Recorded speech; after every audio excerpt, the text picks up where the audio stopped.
Good evening, visitors. Welcome to the Australian War Memorial's Last Post ceremony. My name is Craig Burrell, and joining us today from the Australian Army is Warrant Officer Class 1, Kim Owen. We warmly welcome the members of the Executive Council of the Defence Special Needs Support Group. We welcome the veterans who have served, those that are still serving, and the families that love and support them. We acknowledge the members of RSL and Services Clubs Association, RSL Victoria, and RSL Queensland who are watching the broadcast of this ceremony across Australia. During this evening's ceremony, wreaths will be laid at the base of the pool of reflection by visitors to the memorial. If you're able, please stand and join in singing the national anthem.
Please be seated if you can do so.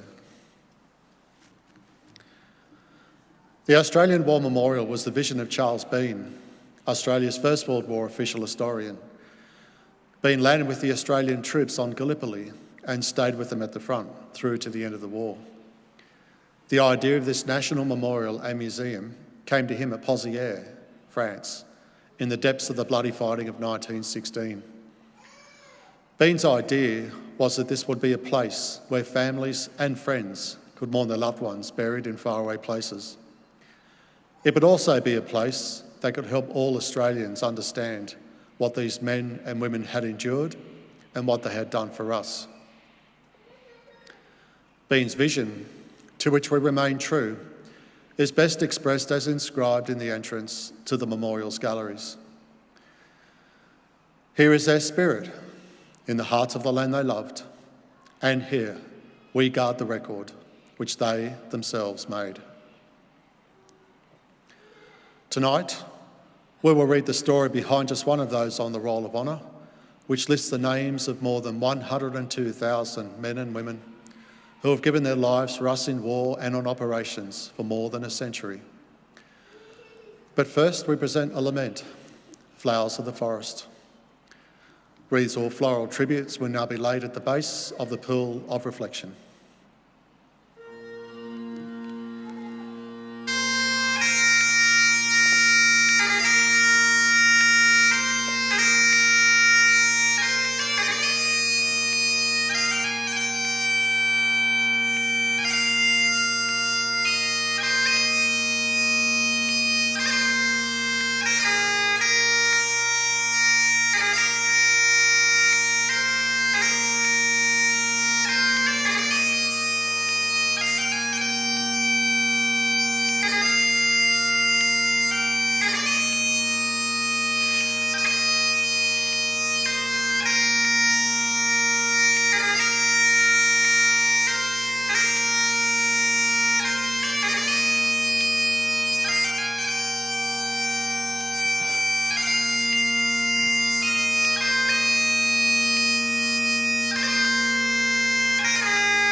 Today, we remember and pay tribute to Private Ralph Wilson Smith. Ralph Smith was born on the 15th of February 1896 in Auckland, New Zealand. He was one of 8 children born to local carpenter William Smith and his wife Emily. Ralph received his education at the local state school, where he was a member of the Auckland Cadets. On completion of his education, he gained employment as a steward. When Ralph was 19 years old, he travelled to Australia and settled in the suburbs of Sydney, where he began work as a seaman. Ralph Smith enlisted in the Australian Imperial Force on the 25th of January 1916. He was assigned to the 14th Reinforcements of the 20th Battalion and commenced a short period of training in Australia. He embarked for active service from Sydney in August that year, sailing on board the troopship Wilshire. Private Smith arrived in England on the 13th of October and proceeded to camp for additional training. He remained there until March of 1917, when he eventually joined his unit in the front lines of France. In the months before his arrival, the Germans had made a strategic withdrawal to the fortified Hindenburg Line. Their retreat was eagerly followed by Allied units who seized their opportunity to push the enemy back. In advancing on the Germans, these units were confronted by well-prepared rearguard defences and booby-trapped towns, which resulted in a series of bloody clashes between the enemy and Allied forces. In March of 1917, the town of Bapaume was captured from the Germans during their retreat. Smith's unit established billets there and began setting up their headquarters in the local town hall. On the 25th of March, Smith and several others were left in the town to undertake administrative duties, as the rest of their unit was sent in to repulse a German attack at Lagnacourt. Billeted in the cellars of the town hall, they were unaware that the Germans had hidden a delayed action mine within the building. As they slept, the mine detonated, causing a powerful explosion which reduced the town hall to rubble. Smith and several other men were buried alive. Working parties dug for several days trying to remove debris and recover survivors. Discovered 2 days later among the rubble of the town hall was the body of Private Ralph Smith. He and his comrades were buried in the local cemetery, but their final resting places were unable to be located in the years after the war. Today, Private Smith is commemorated on the Australian National Memorial at Villers-Bretonneux in France. He was 22 years old. Ralph Smith's name is listed on the Roll of Honour on my right, among almost 62,000 Australians who died while serving in the First World War. A photograph of his name listed on the Australian National Memorial at Villers-Bretonneux in France is displayed beside the pool of reflection. This is but one of many stories of service and sacrifice told here at the Australian War Memorial. We now remember Private Ralph Wilson Smith, who gave his life for us, for our freedoms, and in the hope of a better world.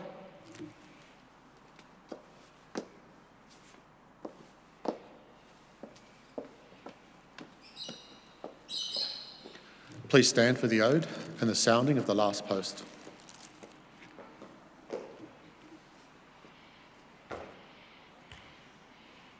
They shall grow not old, as we that are left grow old.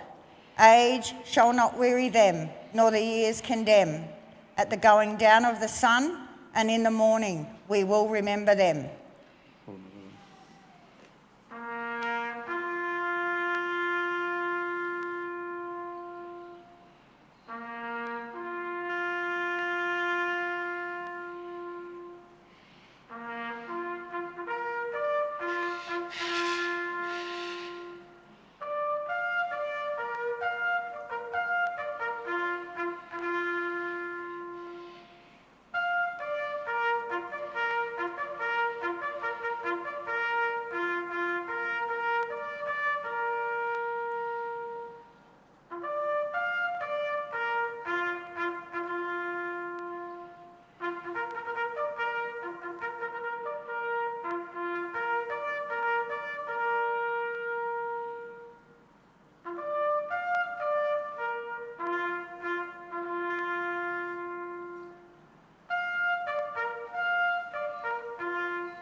lest we forget.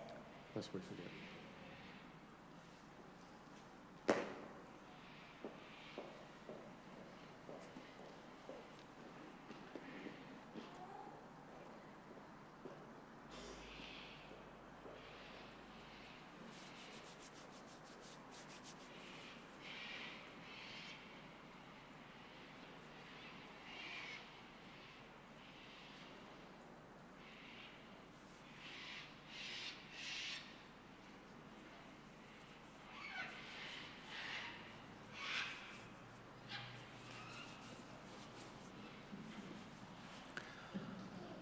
We leave you this evening with the words of the memorial's founder, Charles Bean.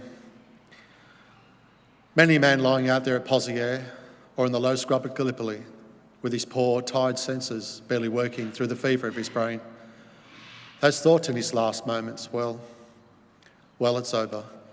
But in Australia, they will be proud of this. Ladies and gentlemen, girls and boys, that concludes the last post ceremony. On behalf of the Director and staff, we thank you for visiting the Australian War Memorial today and for your continued support during the Memorial's development project. We wish you all a very pleasant evening.